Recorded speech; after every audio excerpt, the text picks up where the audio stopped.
soundtrack. Hello, everybody. Hi, I'm Graham. My name is Darren. You look confused about the fact. I just forgot the film. Oh, right. Did you remembered your name, though? That's a good sign. Yeah, it's just muscle memory, that. Yeah. Only the Brave, I want to say it's called. Only the Brave. You heard of that film? Only the Brave. That's a Elvis song. Is it? No, he says Only the Lonely, but I thought you'd know. Didn't know what you were doing. Okay, so Only the Brave, I think, is about some firemen. It sounds right. Sounds right. Only Sounds the like brave. something you'd call a film about firemen, doesn't it?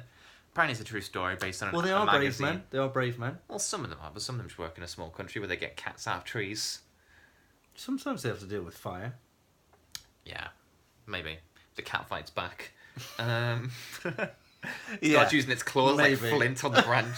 Not gonna get me, you fireman. Yeah. Okay. So Josh Brolin really wants to be like a super fireman, but he's just an average Joe fireman. What do you mean? Like, because he lives in an area where they have big forest fires, and he's one of the firemen that just has to go, like, there's a fire over there, but he wants to be one of them with the hose pipe, I think. I mean, none of that is true. So, there's a core of truth in a lot there. of gaps, yeah. He's one of the firemen that just kind of goes, look, there's the fire, let's dig a hole and make sure it can't come this way. But he wants to be one of the ones making the decision on how to fight the fire. He wants to be like daddy fireman Yeah, he instead wants of to be baby fire fireman. daddy. Yeah. Not like, high school fire. So, anyway. So, he's looking for a promotion, basically. Well, he starts his own fire brigade. Oh.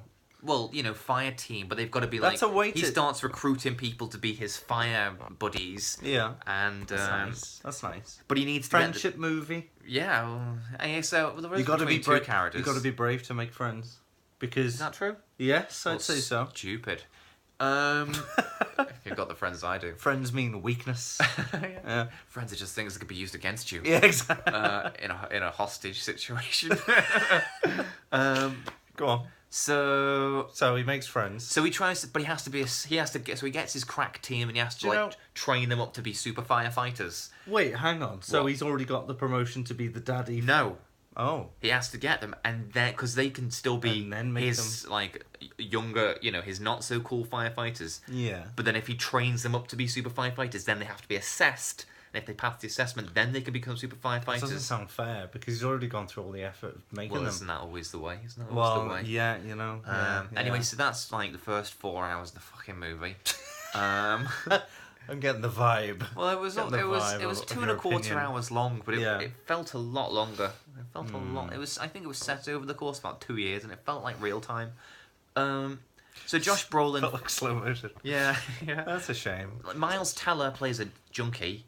Oh. He needs money because someone he shagged has just had a baby, and he decides he's going to get off the smack and be a good person.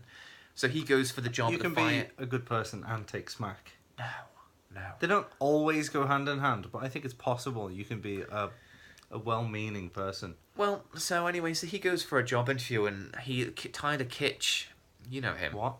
Tyler Kitsch. Tyler Kitsch. Oh, fucking John Carter of Mars, or the bad guy in American Assassin, or the guy gets his dick bitten in Snakes on a Plane. Oh. You know him. I've seen the dick bit, yeah. God almighty. Seen that guy's dick, He's like the Al Pacino of shite movies. And later period Al Pacino.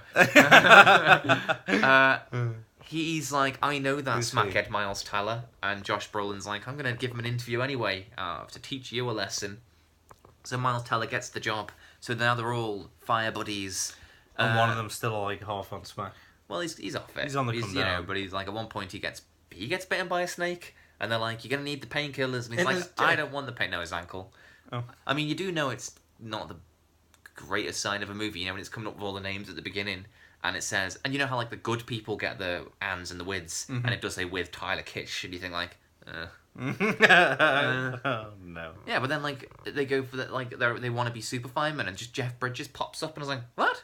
And then Jeff Bridges is like a main character throughout. I was like, oh, okay, well, I can enjoy this. Yeah, that sounds good. It's from the director of Tron Legacy. Yeah, oh no. Oh dear. Oh no. Get Tyler Kitsch back on the scene. Well, so yeah, so it's all right. It's all right. It's not. It's based on a true story, and it's one of those that, like, after I'm not going to spoil too much, but not everyone makes it out to the end.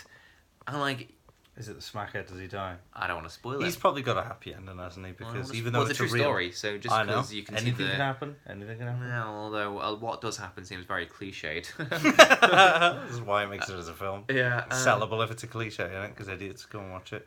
No offense. It does that thing at the end, that it does in any true movie, where it's like, and here's the real person and people, there's the photo, and this person went on to do that, and this person died. And, it's not in quite a gloaty way. Three little pigs. There is a bit at the beginning which was unintentionally funny, I thought, where like Josh Brolin's like the crap firefighter, rank-wise.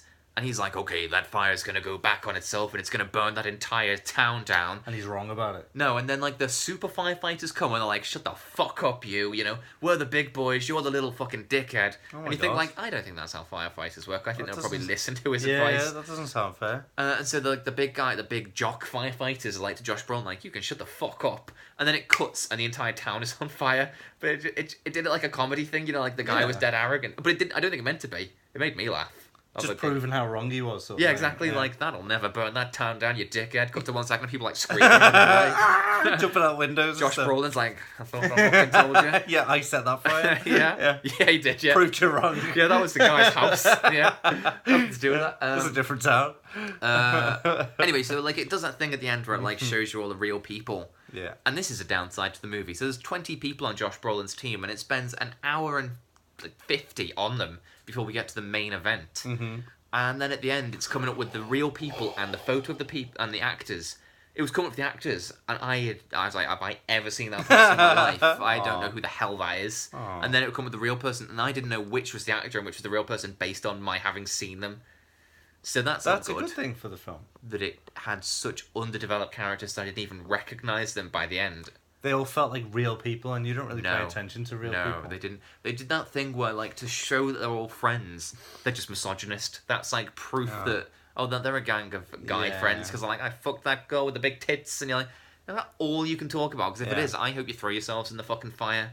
Which leads me to the point I'm trying to build to, is that, when it's all quiet at the end, everyone's, like, dead respectful. You think, like, well, I know that they're real people and some of them died, but we don't have to be quiet as though it's like it was a crap film.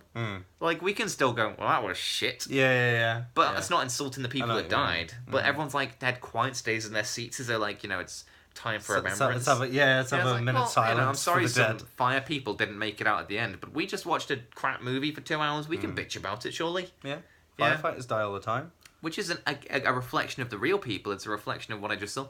It was okay, it was okay. It was just very long and underdeveloped. Like, all the characters were underdeveloped, with the exception of Josh Brolin, maybe, and Miles Teller. But then, their wives. Andie MacDowell is in this movie. I swear to God, she's in the shampoo adverts more than she was in this movie. I don't know why unless she's just so bad these days that she's taking extra work. As in work as an extra, not on top of the shampoo adverts. Right. Yeah. Oh. Although I do think that real movies are one actually considers the extra work. Andie MacDowell, she's still got curly hair. Of course she has. Yeah. Fucking mad time she's got that Pantene Pro V. Of course it is. She can't get the curls out of it. So that's what started most of the fires. I never really explained their methods either. Like, the fire's coming towards them, so they set a fire. And they're like, we fight fire with fire. And I was like, how does that work? You just made more fire? I know what. What? Well, they burn it away, don't they? No. So then there's nothing left to burn when the fire arrives. It's like burning the other... How do you know that it's not just going to burn him towards you? That's controlled. That's controlled fire. The other fire isn't controlled. I mean, they were digging, like, lines and stuff. Yeah, exactly. Didn't seem big enough to prevent a fire. Do you know in the Great Fire of London in 1666? Yeah, it happened on my birthday. In 1666. Was it 1666? Or was it 1066? Both of them no, happened on my Hastings. birthday. 1666 is the thing. Anyway, they burned down streets surrounding the fire of houses because they were all fire. So like then the fire didn't arrive. Yeah. At those lands because they'd already burned them down. Well, it just seems like a silly. You think silly you just soak them with water or cover them with a cloth? At one point at the beginning, a helicopter sucks water out of some guy's swimming pool, and the old guy walks out and sees it and gives him the thumbs up, and you think they're nicking your water. Yeah. There's a drought on right now. Yeah. Anyway, so it had its moments, but what's always confused me about firemen is like as a artist you've got to draw a lot to get to where you are, and do you? As like a tattooist, for instance, you practice. Yeah. How does a fireman practice? Like, does he set fires and then put them out? Josh Brolin gets like rucksack things out and keeps shouting fire, fire, fire, and then they all just get in the bag and lie on the floor. They get in the bag and lie on the floor. Do. Really? Yeah. That sounds like fun. Do you have to be brave to get to roll up in a bag and? I don't want to spoil the ending. Let's say brave or stupid. Okay then. All right. Okay. So so that's only the brave. Brilliant. How many flames out of 5? 2 flames out of 5. 2 flames out of 5. Yeah. Okay. I mean, if you said 3 flames, I wouldn't argue. But if you said, but you wouldn't care either way. No, wouldn't argue it. I don't need to see this movie ever again. There's a horse in it at one point. Oh, there's a horse in it at one point because Josh Brolin's wife collects horses. Oh, that's nice. Yeah, and it's a poor horse. Like, it's got like cracked hooves and stuff. Aww. And she's like combing its mane and she's like looking after it and it's like a tender scene and stuff. But the horse has just got its massive dick out. You'd think they'd wait until the one moment the horse wasn't horny before they filmed it. Like, it's just got this fucking massive swinging cock. Is it an exhibitionist horse? Yeah. Like, get her away from that, it's gonna fucking... She is under attack. Yeah. Get the husband with the fire. Anyway. So that's that. That's there we are. Only the brave. Oh well. Respect for the dead. 1 minute silence. Brave.